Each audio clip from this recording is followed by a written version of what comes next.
सोन की कटोरिया में हरदी हो दुभिया का चनार। सोन की कटोरिया में हरदी हो दुभिया का चनार। धीरे से हल्दी लगाओ हो बेटी बारी सुकवार। धीरे से हल्दी लगाओ हो बेटी बरी सुकवार।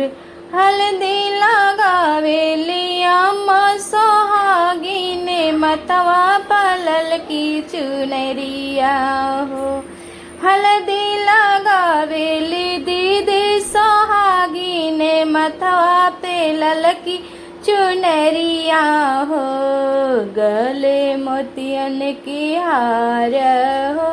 धीरे से हल्दी लगाओ हो बेटी बरी सुकवार। धीरे से हल्दी लगाओ हो बेटी बरी सुकवार। सोने कटोरिया में हल्दी हो दुभिया का चनार। सोने कटोरिया में हल्दी हो दुभिया का चनार। धीरे से हल्दी लगाओ हो भैया बहनी सुकवार। धीरे से हल्दी